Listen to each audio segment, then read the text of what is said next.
In this specific video, I'm going to show you how to build an autoresponder and get the web code. So you can be on your way to adding the subscription form in the next video to your website and begin to build your lists of email subscribers. So let's go ahead and get started. Now, in this example, I'm going to be using aweber.com. You can use any other autoresponder that you want, but I find Aweber and GetResponse to be the easiest in terms of setup. Now, when you log into Aweber, the first thing that you will need to do is, of course, to create a list. At the very top, you'll see Create and Manage List. So go ahead and click on that. And then at this page, if you scroll all the way to the right, at the very top, you're going to see a green button that says Create a New List. So simply click on Create a New List. And with Aweber, it's going to automatically name your list at the very top here. So you can basically just enter your customized list name here. So we could say something, we'll just leave it like it is, but you can customize it if you want to do that.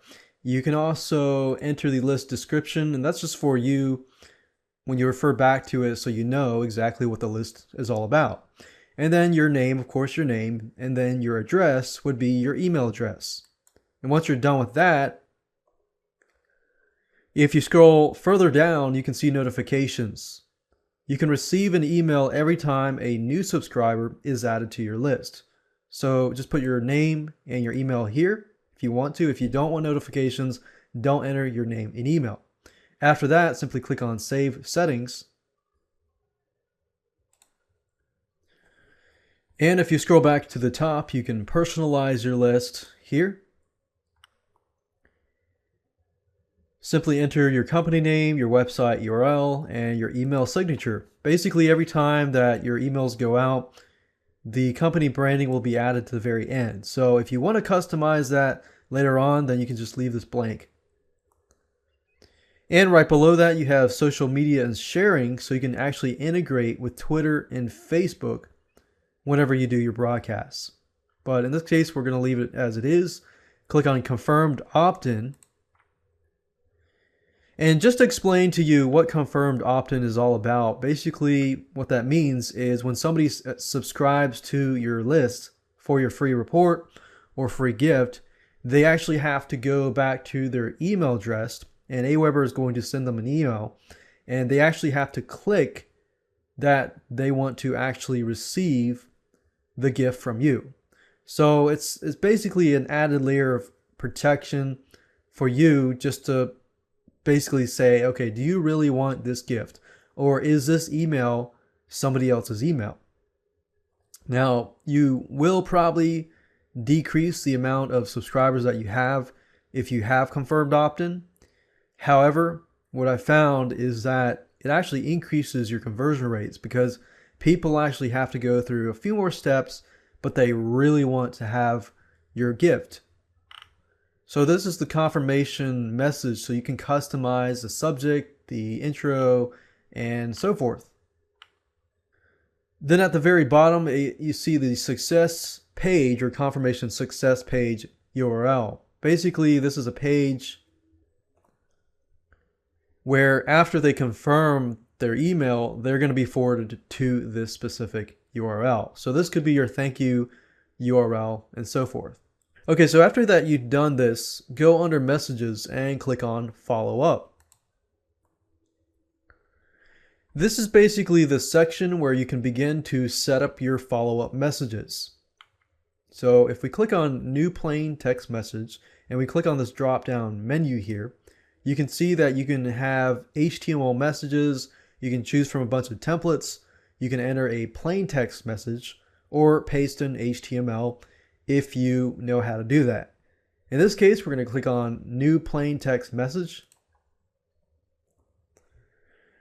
And then you can enter your subject line here and the body, email body. Now, whenever you enter your subject line, you need to make sure that it is related to whatever action that they just took. So if they just signed up for your free report, you might want to say something like download your free report here, so they know exactly what it is, because they know they subscribed to get a free report, so they're waiting for a free report in their email. So you want to make sure that you connect the dots from call to action, they've taken the action, and now they're waiting for the free report. So do something that's related to that, and then enter in the body, of course, the free report. You can click next when you're done. And Aweber also provides you with click tracking. We're going to click on save and exit. And there we go. Now, as you can see, this is the first message that will be sent when somebody subscribes to your list. And you can also test it by simply clicking on test, and you can also copy this message as well. So if you have similarities that you want to just copy this over and edit it, you can also do that. Now, I want to click on this to show you this, but if you create a secondary follow-up message, I'm going to create a secondary message. So the second message says, have you gotten your free report? And enter the free report again. We'll click on next. Now you'll notice that there's something different about this page. Whenever you create a secondary follow-up message, an additional one after the first one, you'll notice that the settings that enables you to send the second message after a certain number of days for the previous, up to 999 days. Now, obviously you don't want to do that, so what we're going to do is we'll say that 2 days after the previous, that's when they're going to get this email here. So it's kind of like a follow-up or a reminder to show them that, hey, did you get the free report? Now, Aweber has this neat feature. If you turn this on, you can actually set it to send only during certain days in time. So if you want it only Monday, Tuesday, Wednesday, Thursday, Friday, and not during the weekends, you can actually do that. But in this case, we're going to leave it off. We're going to click on save and exit. And there we go. So we've created a first message and a secondary message. So the first message is sent out immediately after they confirm their email. The second message is sent out 2 days after they receive this email, and so forth and so forth and so forth. So you can begin to add more text messages and email messages from that point.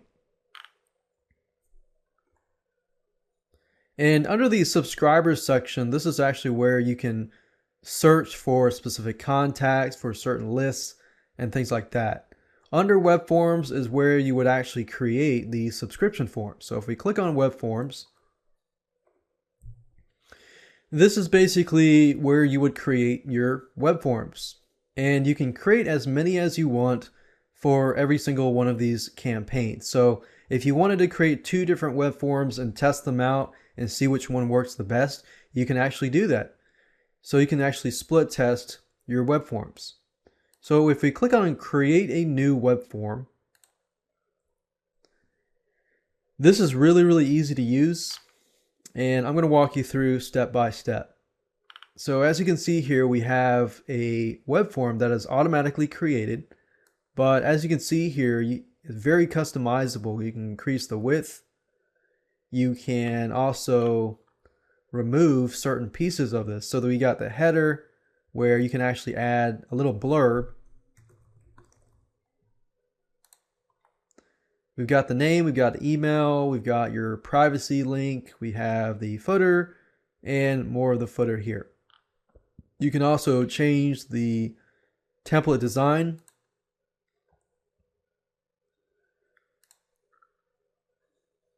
And you got a lot of different little templates here.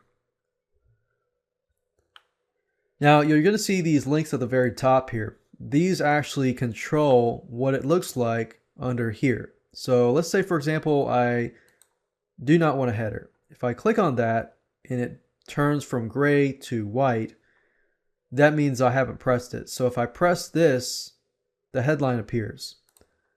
So if I remove this and I remove this, as you can see, it's starting to disappear. And let's say, for example, that I only want their email address. I don't want anything else but their email address. And depending on your WordPress site, it can be really wide, it could be really short, and so forth. So I think I'm going to leave it like this and click on Save Web Form. And we're going to go to step number 2, which is the basic settings. And you can name the form name anything you want. You can enable Facebook registration forms if you want to. And then for a thank you page, you can either use the audio version, smart version, or your custom page URL. This is basically when somebody fills in their name and information, they're going to be sent to your thank you page. Now, this is good for single opt-in. If you're doing confirm opt-in, you might want to do the basic version that shows them, hey, you need to go back to your email address and confirm this link. The already subscribed page are for people who are already subscribed to your list. And this can sometimes help, especially if they have subscribed but they haven't yet gotten the emails, so they can do it again. So you can say custom page and link them directly to the thank you page. Click on go to step 3 when you're done. And you can install the form. Now, when you install the form on a WordPress site, majority of times with certain widgets, you're going to need to have the basic HTML code. So Aweber gives you the JavaScript code here, and they give you the raw HTML version. Now, if you're going to upload it to a regular HTML-based site, you can use JavaScript and HTML. So it really depends on your situation. But this is basically the code, which we're going to add in the next video to your site.